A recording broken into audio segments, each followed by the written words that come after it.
سلام تعنا باللي زخبركم تخطاتلتي تلفزيون دمص انا تግራይ ዕለታው ዜና ነው ፋሽስቲ አብይ አህመድ ንትግራይ በኩሉ አገባብ አጥዩ ንህዝብ ትግራይ ምስቃይ ተጠውን ተዘይቢሉን ምቁራጽ ተخصيነ ከገበር መንግስት ትግራይ ዘቅርበው ቅድመ ኹነት እንተ ዘይተቀቢሉን ሰራዊት ትግራይ የካይዶ ዘሎ ወታደራዊ አፍሪካም ዝቀጥለሉ ተገሊጹ አብታቲ መንግስት ትግራይ ናይ ሰጣይሽን ህዝባው ኪናት እና መርሐ ዝርከብን ሴንትራል ኮማንድ አባል ዝኾኑ ተጋርላይ ጀነራል ጻድቃን ገብረትንሳኤ ፋሽስቲ አብይ ንትግራይ በኩሉ አገባብ አጥዩ ንህዝብ ትግራይ የሳቂ ከም ዘሎ ምስሐበሩ እቲ ፋሽስቲ መራሒ ነዚ እከይ ተግባሩ ጠጣው አቢሉ ምቁራጽ ተخصيነ ከገበር መንግስት ትግራይ ዘቅርበው ቅድመ ኹነት ክሳብ ዝቅበል ሰራዊት ትግራይ ይገብሮ ዘሎ ወታደራዊ ወፍሪ ከም ዝቀጥለሉ ገሊጾም ኣለው بتوسخي سراويت تግራይ ዕላምኡ ክሳብ ዘሳኸ ካብ ጎረባብቲ ክልላት አምሓራን ዓፋርን ከም ዘይወጽ ዝገለጹ ተጋርላይ ጀነራል ጻድቃን እቶም ንትግራይ ወሪሮም ዘለው ወታደራት ፋሽስቲ አብይ ሓይልታት ትምክሕቲ ክልል አምሓራን ባዕዳዊ ሰራዊት ውልቀ መላኺ ኢሳያስ አፈወርቅን ብድሌቶም ካብ ትግራይ እንተ ዘይወጽኦም ሰራዊት ትግራይ ጸራሪጉ ከም ዘውጽኦም ተዛሪቦም ኣለው መጻ ዕድል ህዝብ ትግራይ ድማም ምስ አዲስ አበባ ፖለቲካዊ መዕለቢ ምስተገብረም ህዝብ ትግራይ በዘካይዶ ሪፈረንደም ከም ዝውሰን ተጋዳላይ ጀነራል ጻድቃን ገብረትንሳኤ ከም ዝገለጹ ጸብጻብ ቢቢሲ የመልከት ዓመታዊ ፌስቲቫል ተጋሩ ሰሜን አሜሪካ አበ ከተማ ዴንቨር በድሙቅ እና ተሳለጠዩ ኣብቲ ፌስቲቫል ተወከልቲ መንግስት ትግራይ አምባሳደር ብርሃነ ገብረ ክርስቶስን ፍስሐ ገደሙን ዲያስፖራ ትግራይ ኣብቶም ዝሓለፉ 9 ኣዋርሕ ኣብ ልዕሊ ህዝቢ ትግራይ ዝተኣወጀ ምጽናት ዓሌትን ዝተፈጸሙ ግፍዕታትን ንማሕበረሰብ ዓለም ኣብ ምቅላሕ ዕዙዝ ኣበርክቶ ከም ዝነበሮም ገሊጾም ተጋሩ ዲያስፖራ ሕዚ ድማ ኣብ ዳግመ ህንጸት ትግራይ ወሳናይ ግደ ንኽጻወቱ እውን ጻውዒት ኣቕሪቦም እዮም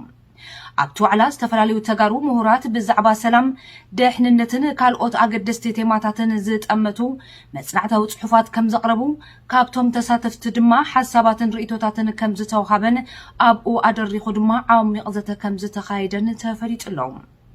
ኣብ ግዝኣት ኮሎራዶ ከተማ ዴንቨር ኣብ ዝተሳለጠ ዓመታዊ ፌስቲቫል ተጋሩ ሰሜን አሜሪካ በኣሽሓ ዝቁጸሩ ተወለድቲ ትግራይ ከም ዝተሳተፉን ህዝቢ ትግራይ የካይዶ ዘሎ ቃልሲ ዘወድሱ ስራሕቲ ሙዚቃ ከም ዝቀረቡን ንምፍላጥ ተኻኢሉሎም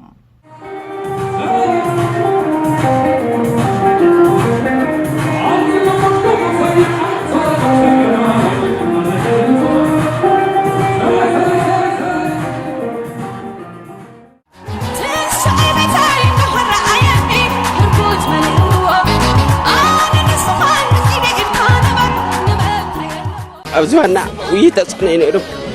هذا كن كم بتند على دسنا بتعمي صحيح بريقنا خلينا خلينا حنتي إنكو هيوتهم نسخة خفلون برخا خيدم ما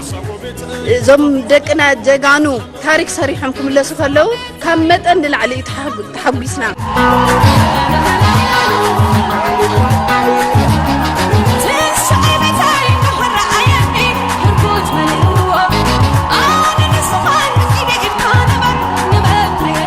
First night mal inero تودينا عوتي ليو عب تقراينا كلتا سلسة جزء سعرنا يوم قطعنا كسعر منا كل جزء خات تقراينا ناتقول لعيخنا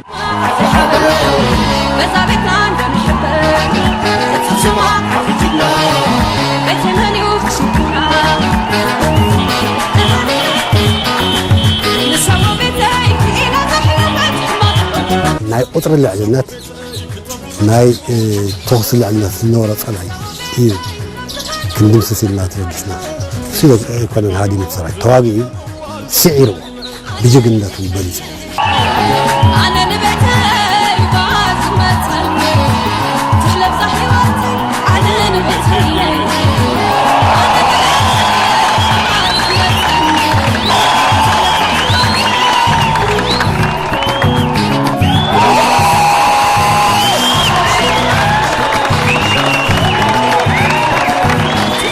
زوج شافنا هو تابرنا تحيلهم زي مسنا حرهم زي نوص اسفل فلد مش كله إيد ما هاون كهم عدل زي تو كأنه هم تابرنا إيد نكسو يسوي بتيش حركة إيد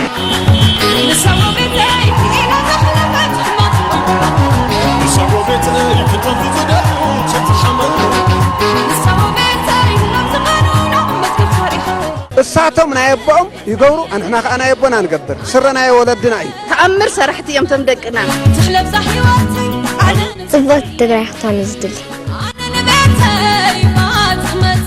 تقرأي سعيرة تقرأي تعوت تسعروا ونفكع متقرشة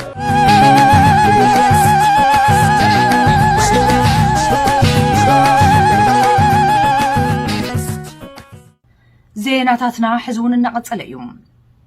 من قدي أير إثيوبيا وتهدراتنا أطوار كيناتن فاشستي أبي أحمد يملالس كمزلو تحبيرهم جيشتي نتتكال كاب متقام نخوق أبو دمات أو عيد قريب لهم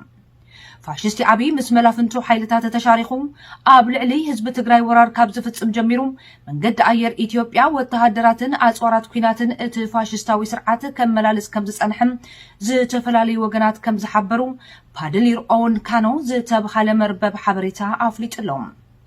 ኣብዚ ሕዚ እዋን ገይሽቲ ነቲ ትካል ካብ ምጥቃም ንኽቁጠቡን ጉዕዞኦም ድማ ብኻልኦት መንገዲ ኣየራት ንኽገብሩን ፅዑቕ ወፍሪ እናተገብረ ከም ዝኾነ እውን እቲ ዜና ሓቢሩሎም ብተወሳኺ መንገዲ ኣየር ኢትዮጵያ ካብቲ ፍሉጣት ትካላት መንገዲ ኣየር ዝሓቆፈ ጉጅለ ስታር ኣልያንስ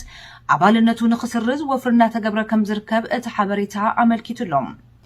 እቲ ትካል ኣብ ልዕሊ ተወለድቲ ትግራይ ዝኾኑ ሰራሕተኛታቱም ዝተፈላለዩ በደላት ክፍጽምን ካብ ስርሖም ክሰጉግን ከም ዝጸንሐ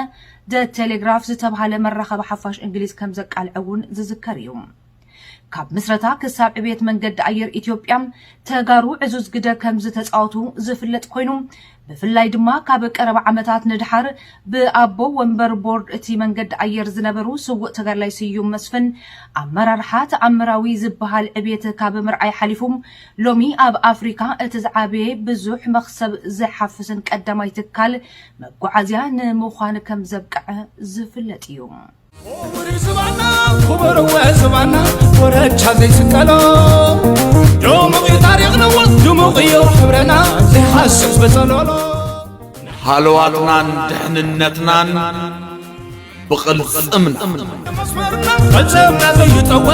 يطوى بحالي من قد نتحكم عنا صبرو ببلحات نصبرو بعقلي ኣብ መወዳእታም ተምሃሮ ዩኒቨርሲቲ መቐለ ምስ ወለዶም ከም ዝተራኸቡ ተሓቢሩ ዩኒቨርሲቲ መቐለ ንዕረፍቲ ዘፋኖም ተምሃሮም ብሰላም ነናብ ዝመጽሉ ከባብታት ከም ዝተመለሱ ተገሊጽሎም ኣልያን ኣምሃሪክ ዝተባሃለ ትካል ሓበሬታ ከም ዝጸብጽቦም ብኣማእይቲ ዝቑጸሩ ተምሃሮ ዩኒቨርሲቲ መቐለ ኣብ ከተማ ኣዲስ ኣበባ ብሰላም ከም ዝበጽሑን ምስ ስድራ ቤቶም ከም ዝተራኸቡን ንምፍላጥ ተኻኢሉሎም ዩኒቨርሲቲ መቐለ ናይ ባንኪ ሒሳቡ ብፋሽስቲ አቢ ኣሕመድ ተዓጺውን በጀት ተኸልኺሉን መሃያ ሰራሕተኛታቱን ምኽፋሉን ኣብ ኣዝዩ ኣጸጋሚ ኩነታት ኣብ ዝርከበሉ ኣብዚ ሕዚ ሰዓት ድሕሪ ክንደይ ገልታዕታዕን አንቀፍቀፋትን ካብ ዝተፈላለዩ ከባብታት ኢትዮጵያ ዝመጹ ተምሃሮ ብሰላም ከፋኑ ከም ዝኻለም ኣብቲ ዝሓለፈ ሰሙን ኣብ ዘውጽኦ መግለጺ ፕረስ ምሕባሩ ዝዝከር እዩ ባርከስ ዝኸበርኩም ተመልከትና ንሎሚ ዝሓዝናልኩም ዜናታት ኣብዚ ኣላኢምና ኣለና ብኻልኦት ተመሳሰልቲ ዛዕባታት መሊስና ክሳብ ንጋነ ክሳብ ሽዑ ሰላም ሃልዋትና ንድሕንነትና ንብቕልጽምና ትግራይ ትስዕር